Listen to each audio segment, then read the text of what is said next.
John chapter 1, verse 14 is where we are today. And we are finally hitting, if you will, the climax of what we've been calling the prologue of John, which is the first 18 verses of the Gospel of John. This prologue, this introduction that he writes to the rest of the book. And this verse 14, this is kind of what we've been building to. This is, if you will, what John has been kind of crafting everything towards, is this verse 14. Now, as we go, before we get started, I'm going to give you a word, and it's like a theological word that if you're not familiar with church, or if you only come to church every once in a while, or if you didn't grow up in church, you'd be like, yeah, stop using big churchy words that I don't understand. It's the word incarnation. This thing does not move, so I'm going to be preaching up here today.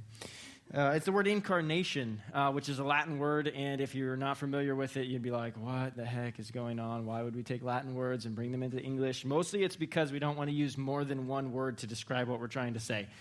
So this Latin word, incarnation, it comes from this verse, chapter 1, verse 14 of the Gospel of John. And in a few English words, it means God incorporated in flesh. So incarnation, God incorporated in flesh. The reason why we don't say that is because it's a mouthful. We'd rather just say incarnation, and then people are like, what the heck are we talking about? So we do that instead. Big, huge theological word. You need to know it because it's foundational for what we believe. It's foundational for what we believe as Christians, as evangelicals. It is what separates us from the LDS community down the street. It is what separates us from the JWs across the street. It is what separates us from a whole lot of what other people believe about who Jesus is. The incarnation, God became flesh. And we get that from this verse in the Latin. I won't read it in the Latin because I can't pronounce it. But you need to know that word because I'm going to use it as we go here. This is John chapter 1, verse 14. This is the climax of the prologue. This is what John's been building to. John writes this, "And the Word became flesh and dwelt among us. We have seen his glory. Glory as of the only Son from the Father, full of grace and truth." Okay, we're going to take this verse basically phrase by phrase, if you will. So, and we got a lot to cover. For those of you who were here, the very first verse of this book, and I said it was going to be like a fire hose, and we're just going to go, and you just take as much from the fire hose as you can. Okay, that's what verse 14 is going to be. So we're going to do that all over again. It's going to be a lot less Greek, but not less information. So we're going to roll. Try to stay with me. There's a ton. This could be like 3 sermons, but I'm just going to move fast, and we're going to get through it. This first phrase, "and the Word became flesh." Some of you who have been here for the last few weeks have been hearing me make a big deal about the to be verbs in the prologue, in the first 18 verses, the to be verbs. And I've said a few times now that there's 2 different to be verbs in the Greek, just like there is in the Spanish. There's ser and there's estar, and one of them means more temporary things and one of them means more permanent things, and it's the same in the Greek.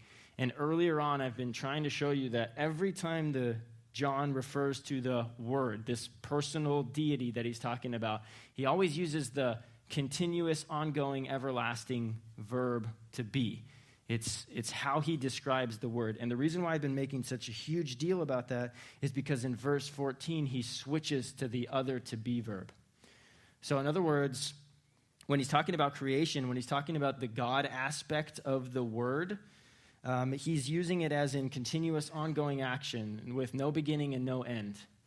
But when he gets to verse 14 and he says the Word became flesh, he now all of a sudden switches to the to be verb that has a beginning. So in other words, God has always been eternal. The Word has always been eternal. It's always been deity. It's always been personal, always been creator of all things created. Always been all these things until you get to verse 14, and then it has not always been flesh. In other words, there was a time when God was not flesh. And then John says, the Word became flesh. It's the reason why your English translations go a little bit different. Now, for most of us in the room, we're like, yeah, of course Jesus was flesh. We get it. Like we don't necessarily debate that or question that much in our culture. We know that Jesus was a real human being. We know historically he existed. And most of us don't walk around going, yeah, Jesus existed, but he just wasn't flesh. Okay, you laugh because honestly, that's somewhat crazy to us. Okay, but it's not crazy to them. So there was groups of people who were around the time when John was writing, mostly people called what we would call the Gnostics, which Gnosticism means something different to us today. When we say someone is a Gnostic, we generally understand that they believe there's some kind of higher creative power maybe out there, but they're just not quite sure what that is. Maybe it's the Christian God, maybe it's the Muslim God, maybe it's the Hindu gods, one of the many. And so when we say they're Gnostic, they kind of believe in a higher power, but not really sure what that is. But that's not what Gnostic was back when Jesus lived or when John wrote his gospel. Gnostic people, or you might hear them called Docetists or Docetics, all different names for the same kind of group of people. Here's what they believed about Jesus. Jesus was absolutely spirit. He was absolutely real. He absolutely existed. He just wasn't really human. He didn't really have a fleshly body. So they walked around believing in Jesus. Yeah, we like Jesus. Jesus is great. We think he's great. We think he teaches good things. We're willing to follow him. We're just not really convinced that he actually had a physical body. And here's where they get that from. In their time, this is what they believed about humanity, about you and I, about humans. They were wise enough to look around at the world and say, the world is messed up. I mean, it is messed up. Our bodies are messed up. The world is messed up. The earth is messed up. And they were wise enough to look around and see all that. So here's what they concluded about physical body, about humanity. The spiritual aspect of us, the soul, spirit, inside, that's good. It has always been good. It always will be good. There's nothing wrong with it. What they concluded was that it's our physical bodies that are the problem. Evil is actually physical. It's the physical realm. It's kind of like Buddhism today. If you know much about Buddhism, it's kind of like that, where they're trying to escape the reality of the physical realm, except for they didn't quite go that far. These people believed that the physical realm existed. They weren't believing that it was a facade. They just thought that it was evil. So here's what they're trying to wrestle with in their mind. If the mind is what's good, if the mind and the spirit is what's good, and the physical body is what's bad, then they would never believe in a Messiah who had a physical body. Because if God's not evil, if the Messiah is not evil, then why would he have a physical body? Because they believed that the physical body was what was evil. The physical realm was what was evil. It was what was destroying everything. So John very clearly says here, the word became flesh, became physical, became actual, literal, physical. And the reason why he went to great lengths to say that was because these people were failing to understand that what Jesus Christ was he was spiritual and physical, human, person, living, blood, active. It wasn't just fake. It wasn't a facade. Here's what problems come if you walk down the path of, we think Jesus was great, but he was probably just presented as a physical being, even though he really wasn't physical. A not physical person can't die. And a not physical person can't rise from the dead. And a not physical person can't be seen by other people or touched by Thomas.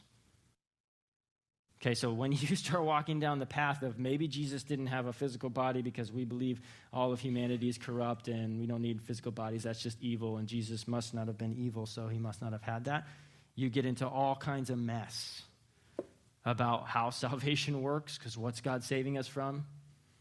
And how atonement works, because how can he die and rise from the dead if he doesn't have a physical body? All kinds of problems. So John makes it a point. The word became flesh. Next phrase. And dwelt among us. Now, dwelling. This word in the Greek takes on temporary dwelling place. If you were to take it and mirror it to an Old Testament concept or word, it would be to tabernacle. And we don't use that word at all here in day-to-day language. But what it basically means is a temporary dwelling place. So when it says the word became flesh and dwelt among us, what he's doing is going all the way back to the Old Testament, and he's comparing the physical body of Jesus Christ to the tabernacle in the Old Testament. Some of you are like, what the heck is a tabernacle in the Old Testament? So when the Exodus happened, you guys are probably familiar with Exodus. So Exodus happens. Moses gets wow, that's a good one. Moses gets all the people out of Egypt, and they get up and they leave, and then they're wandering in the wilderness. And as they're wandering in the wilderness, as people are trying to stay connected to God, God's physical presence is with them, and they carry this tabernacle all over the place with them. And it's this like temporary building that they can set up and take down and then move to the next place and set up and take down. And they call it the tabernacle. And it's where the presence of God was, symbolizing him being with his people everywhere he went. Here's a verse from Exodus 33, or a few verses. This is a little bit about the tabernacle, so you understand exactly what maybe John's trying to reference here. This is Exodus 33, starting in verse 7. Listen here for a moment to this picture of what's happening with the tabernacle. Now Moses used to take the tent and pitch it outside the camp, far off from the camp, and he called it the tent of meeting. Okay, when you hear the tent of meeting in the Old Testament, it's the tabernacle. It's not the same Hebrew, but they're used interchangeably. You'll see that the next verses that I read. And everyone who sought the Lord would go out to the tent of meeting, which was outside the camp. Whenever Moses went out to the tent, all the people would rise up, and each would stand at his tent door and watch Moses until he had gone into the tent. Okay, so just get this picture for a second. We're camped in the middle of the wilderness. There's no city here. We're just all camped in tents. Now, the Bible says that when the Exodus happened, 300,000 men picked up out of Egypt and left. And that does not include women and children. So you're talking hundreds of thousands of people all camped. And when Moses decides to get up out of his tent and go to the tent of meeting, hundreds of thousands of people literally walk to the edge of their tent, and they all stand and wait and watch as Moses walks from his tent outside the camp to the tent of meeting. Hundreds of thousands of people all at the same time. Verse 9, when Moses entered the tent, the pillar of cloud would descend and stand at the entrance of the tent. And the Lord would speak with Moses. When all the people saw the pillar of cloud standing at the entrance of the tent, all the people would rise up and worship at each his own tent door. Thus the Lord used to speak to Moses face to face, as a man speaks to his friend. So the tent of meeting in the Old Testament was the place where God met face to face with one man, Moses. And all the people in the city would get up, they would go out, they knew that God's presence was going to descend, that he was going to speak to a man face to face. And they would all get up and they would wait for the pillar of cloud, and then they would all begin worshiping and praising as Moses received the words from God, met with him, spoke with him.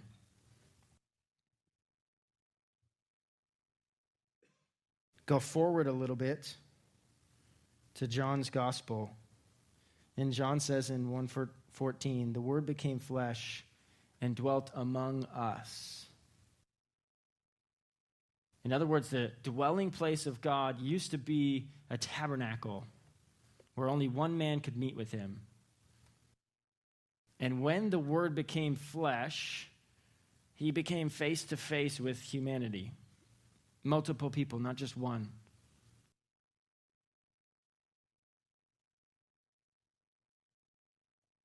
A little bit farther in Exodus chapter 40, verse 34, and this will move us on to the next phrase. Listen to this description of the tent of meeting in Exodus 40, verse 34. The cloud covered the tent of meeting, and the glory of the Lord filled the tabernacle. Now I go back to John's gospel and read the next phrase. The word became flesh and dwelt among us, and we have seen his glory. You understand what he's doing here? There's this image that the people of God have of God dwelling in a certain place. Now, they didn't have tabernacle by the time John was writing his gospel. They had a temple. So the tabernacle followed them throughout the wilderness because they had to pick it up and move it and put it back down and pick it up and move it and put it back down. But once they got into the promised land, they didn't need to pick up a tent and move it and put it back down, so they built a temple where the dwelling place of God would remain. But still, only one man could enter once a year to talk with God. So what John's trying to get at here is not only did the Word, this God who has been described in the past 13 verses, become flesh, human being, blood, physical, he also dwelt in the middle of us, in the midst of us, not high off in a temple where only one man could access him, with us. And we saw his glory. Our class, our Bible class, my Bible class, we finally finished our study on the character of God. Yay!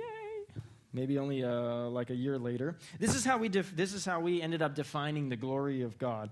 The display of the invisible character of God in the visible.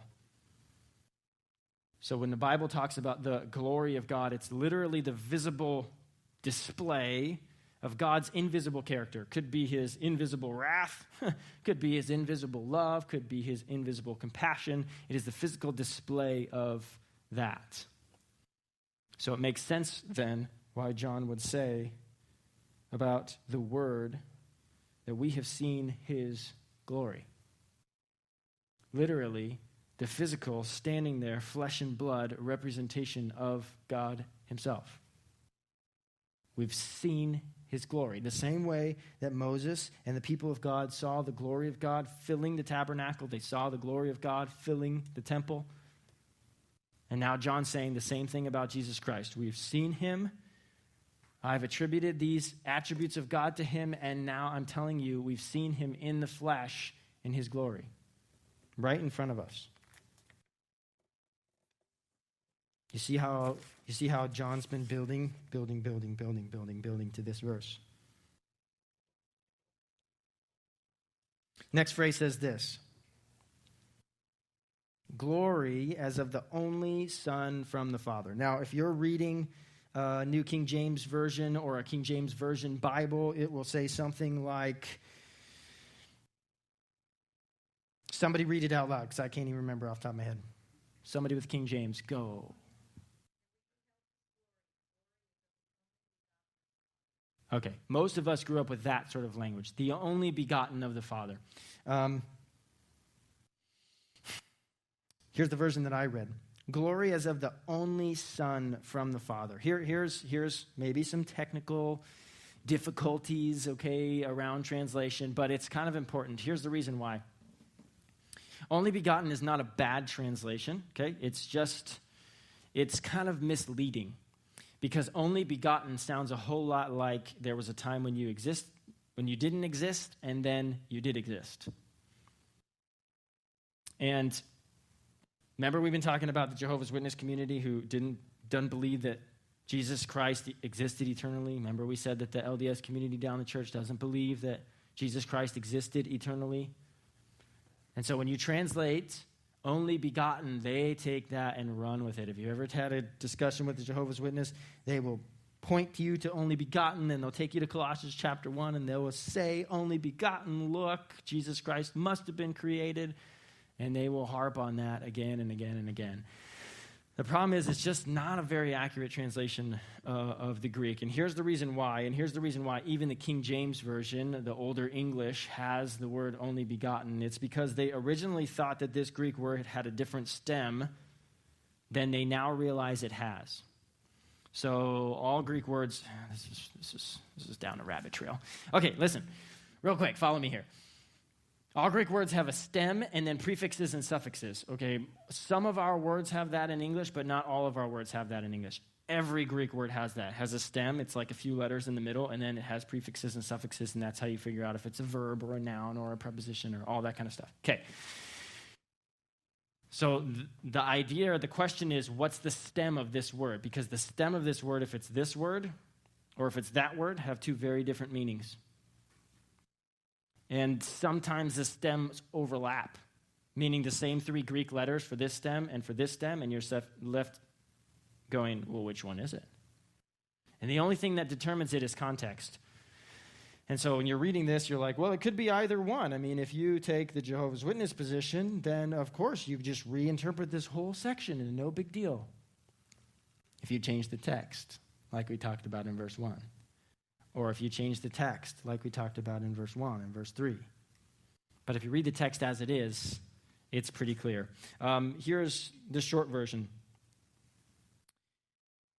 The New King James that says only begotten, or the King James that says only begotten, they thought it was from an original Greek word that really meant to beget or to create, to have. That's what they originally thought the word came from. More research later on, more manuscripts, more evidence, and now they think that the stem comes from a different stem that means of one kind. So not necessarily to be begotten, to not have, or to have a beginning, and then to continue on, but of a certain kind. In other words, there's no one like Jesus. In other words, there is no other son. Remember last week I told you kind of a random detail that I threw in there last week, but I said that in John's gospel, John only ever refers to Jesus Christ as the Son. Every other believer in Jesus Christ are called children. It's because John understands that Jesus is of his own kind. There is no other one like Jesus. It's the same in Colossians chapter 1. So don't be confused when it says glory as of the only begotten Son. Don't be confused if my translation says glory as of the only Son. And don't be led astray by other people who believe that Jesus was created by this verse. The last phrase here. The Word became flesh and dwelt among us. We have seen his glory. Glory is of the only Son from the Father, full of grace and truth. Okay, we're not going to even unpack this because down when we get to verse 17 in like 2 weeks, maybe 1 week, 2 weeks, we're going to explain this more. Grace and truth is like a massively packed statement about covenant in the Old Testament, and we're going to go into it, but we don't have time to go into it now. So just know that full of grace and truth will appear again in verse 17, and we're going to deal with it when we get there. Here's what you need to get out of verse 14, that Jesus Christ, John is trying to present him as the God-man. When it says the Word became flesh, it's given all the descriptions up to this point of the Word have been deity. They've been eternal, they've been creator, they've been these just huge, massive concepts. And it's verses like this in the prologue, after we just had this description of the character of God clearly, where John then says the Word became flesh. That's how we get understanding of who Jesus is to be 100% God and 100% human. Because the Word in these verses, who he's going to tell us in verse 17 is Jesus Christ, gets all the descriptions of being God. He also gets all the descriptions of being man. Not always man. There was a time when he was not man, although he is now forever man going forward. The Word became flesh, but always, always, always been God. Jesus is the display, the glory of God in physical form, the presence of God with men, face to face. Not a tabernacle, not someplace you have to go to, not someplace you just have to watch somebody else walk into and say, I wonder what it would be like to meet with God or to stand in his presence. No, face to face, standing with you. So, you obviously get to choose what you believe about God. We've been talking about that a lot in the prologue. You got to believe what you want about God. You can choose to believe what John 1 says about who Jesus is, or you can choose to go a different direction, reinterpret all these verses and retranslate them and decide something completely different about Jesus. That's your prerogative. I'm just giving you what the Bible says and all the manuscripts that we have put on top of each other about who Jesus Christ is. So this week, the same as every other week, you get to choose what to believe about who Jesus is. But this Bible, this gospel, this what John was going for, describes a God who's not lofty, he's not far off, not distant, not unattainable or unapproachable. This gospel describes a God who's personal. He has a heartbeat. He's human. He lives in the midst of us. He has physical presence where we are. Now, some people have a hard time connecting. They have a hard time connecting with Jesus. He's not here today with us. Not living on earth with us, praise God. Because if he didn't raise from the dead, then neither do we. So I'm happy he's up there right now. because that means we have an inheritance that is with God in heaven when we die too. But it's hard sometimes as we live to understand not having a physical guy standing in front of us who's flesh and blood. And how do we connect with that? You need to understand that this verse should give us all the comfort in the world. The Word became flesh. If he became flesh, that means he knows what emotions feel like: sadness, pain, embarrassment, abandonment, emptiness, isolation, neglect, to be belittled or backstabbed. He knows what that's like. To be frustrated or tired. He also knows what it's like to feel success, to be refreshed, to be joyful, to be happy, to have excitement, or to be proud in a healthy way. And so whatever it is that you're going through, whether it's pain or stress or embarrassment, or you feel like you've been backstabbed by someone, it's the one thing that separates the Christian God from a lot of other gods, is that it's personal. He knows what you're feeling. Been there. Frustration. I don't understand. I can't do this. I don't have the strength. He knows what that's like. The Word became flesh, dwelt among us. It's not an impersonal God who doesn't have a clue what you're going through.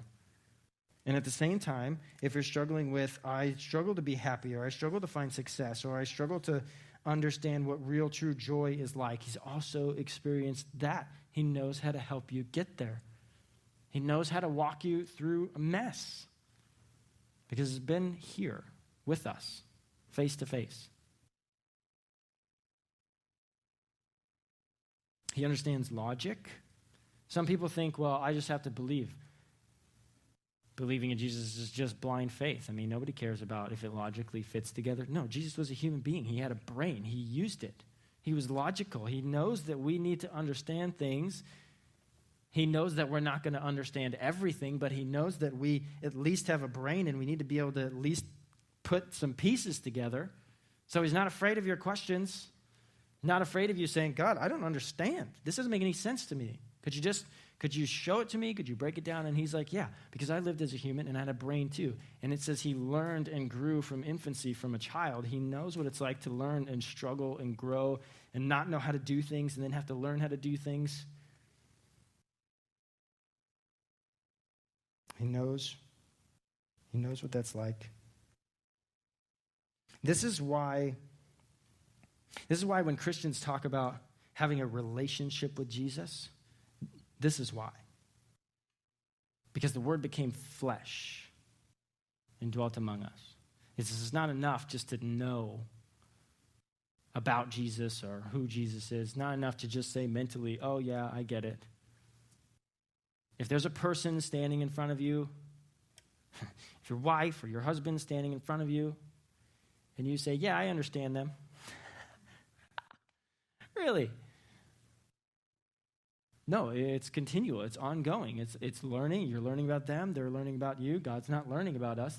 Praise God. But we're definitely learning about him. And if you get close enough to him, he will teach you about you because he knows you. There's been times in our life when we're going to God saying, God, I don't have a clue what's going on. You know what's going on. So why don't you teach us? Why don't you help us to understand this situation that we have going on? He's real. God-man. The incarnation.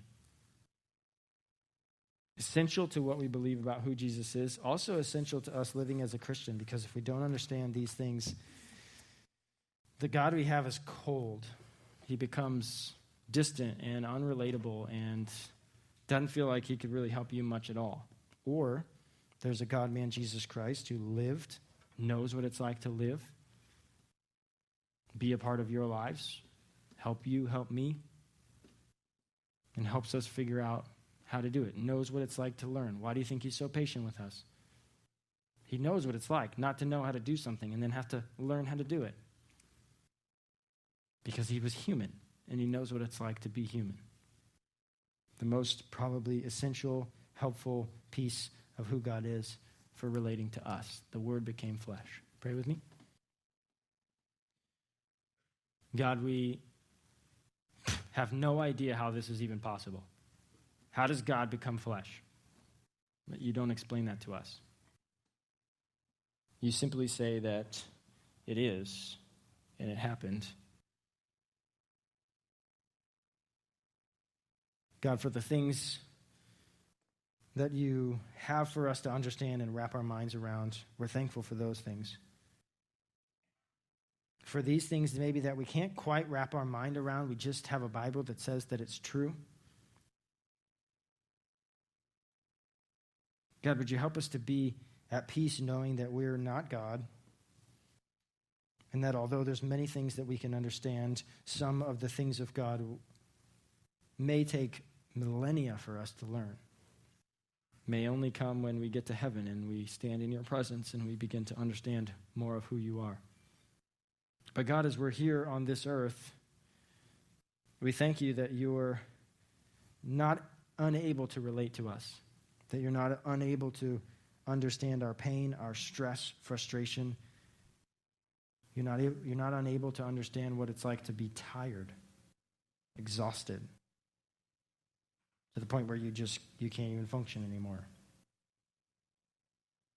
To be stressed to the point where your brain forgets things and you can't remember. God, surely on your time on earth being persecuted, abandoned by the people around you, physically beaten, surely, God, you know what it's like that we would experience the trials we do in this time.